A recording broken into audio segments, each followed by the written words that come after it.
Coming to you from deep inside the bowels of a great big empty. Get ready for another episode of The Home Defense Show with Skip Coryell.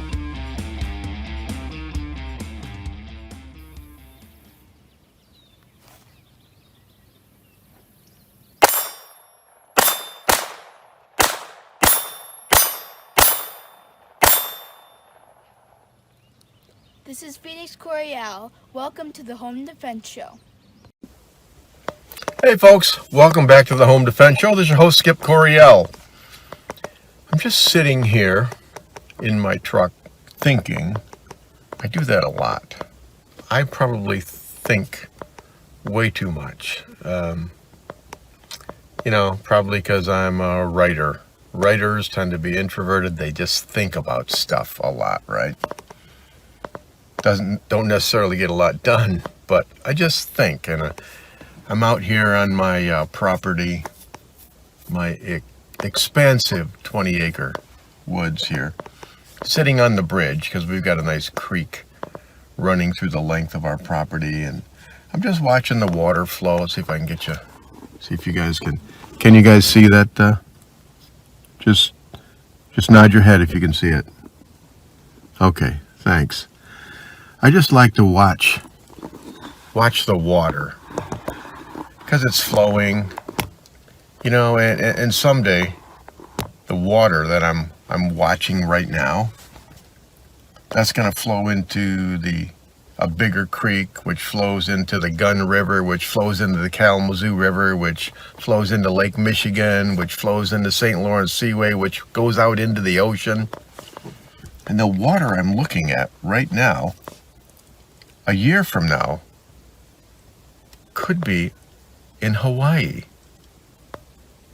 And that's a warm and comforting thought, especially right now, seeing as though it's March 30th or so, and the wind is whipping like crazy, but spring is on the way. You see how we get started on this? That's why I write so many novels, so many books. I just start thinking and then drinking, and it goes to my head. I want to talk about moral use of deadly force today. Most instructors don't talk about moral use of deadly force. They talk about legal use of deadly force, then they just leave it at that. But I think moral use of deadly force is just as important. What exactly, we all know what legal use is, right? Either it's legal or not legal. We're talking about use of deadly force. Moral use of deadly force, that's something that's different for everybody. Legal use of deadly force, that's all in the statutes. That's a little more black and white. But the morality of using deadly force is different for everybody because we're all different.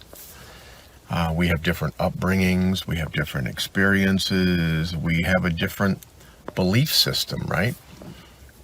I mean, we've got Hindus, we've got Buddhists, we've got Muslims, we've got Christians, atheists, you name it. But when you think about it, even an atheist has a moral code. Anyone who says they're totally amoral and they have no sense of morality or no moral code, they're wrong. If I were to walk up to someone and they'd say, "Oh, I have absolutely no moral code at all. There's no such thing as morality," and then I punch them in the face, what's the first thing they're going to think? They're going to think, "That's wrong. You can't do that." Well, what did they just do? They just made a moral judgment. You can't do that. Everyone has a moral code. If you're going to carry a gun for personal offense, you have to figure out what your moral code is. When are you willing to use deadly force from a moral aspect? When is it right? When is it wrong? Because even if you're totally legal, you shoot someone, but then later on you think, gosh, maybe I shouldn't have done that. Did I really have to do that? Should I have done it in that scenario? Well, then you're going to be second guessing yourself for the rest of your life. And failure to figure out what your moral code in advance of a shooting, a self-defense shooting, will make you hesitate. It'll make you hesitate. There was an interview done around the turn of the 19th into the 20th century. Reporter was talking to Wyatt Earp, a famous gunfighter of the Old West. And he asked Wyatt, he said, Mr. Earp, because that's what you call gunfighters, Mr. Earp, were you really faster than all those men that you killed? And Wyatt Earp said, no, I wasn't faster. I was more deliberate. What does that mean? And the reporter asked him, well, what do you mean by that? He said, well, I knew in advance that I was going to kill this person. That makes a lot of sense to me. There's no moral reservations, no hesitation on your part. You know that when X happens, you will do this, okay? When that guy walks up, sticks a gun in my face, as I'm drawing, I'm going to take one step to the left, I'm going to drive out, shove the gun in his face, and shoot him in the head. And that sounds rather cold and calculated, but it's definitely deliberate. And but when you don't decide ahead of time, you have to make a moral judgment under stress while someone is trying to kill you, rob you, beat you, whatever. That takes time. Sometimes it takes years for people to come to the place in their own heart and their own mind that they're saying, okay, yes, I can use deadly force. During the heat of an altercation, you won't be able to make that moral judgment. You won't have time. You won't have the presence of mind because you're all whacked out on adrenaline and other chemicals that have flooded your brain. So one of the things that I always tell my students is decide now, minus the heat of battle, before you get into that altercation, when are you willing to use deadly force? Is it to save just yourself? Is it to save yourself and the people that you love? Or are you also willing to use deadly force to save a total stranger? Figure it out now so that when the moment of truth comes, there is zero hesitation and you can be deliberate. Think about it, because it's going to be different for every single person. Not everyone has the ability to successfully intervene or survive every gunfight. You can do everything right in a gunfight and still end up dead. Bad luck, karma, whatever you want to call it, fate, destiny, I don't know. But one thing I do know is the more training you have, the better able you are, the better prepared you are to survive that gunfight.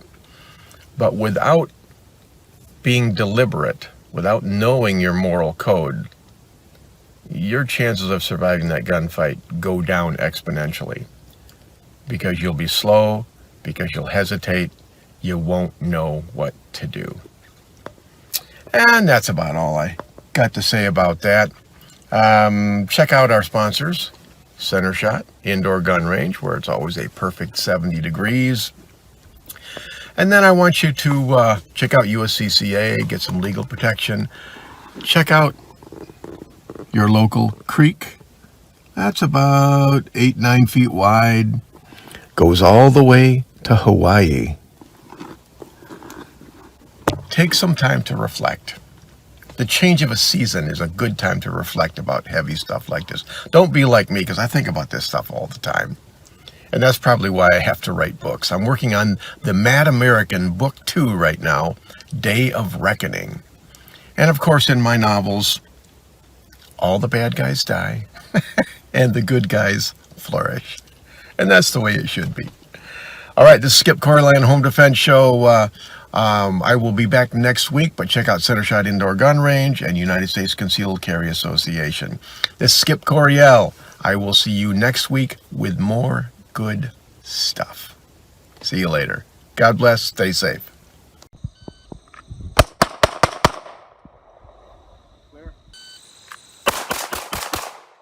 Thank you for joining us this week on the Home Defense Show. Now, get out there and protect the ones you love. We'll see you next week with more of the best in home defense. Bye-bye, boys! Have fun storming the castle!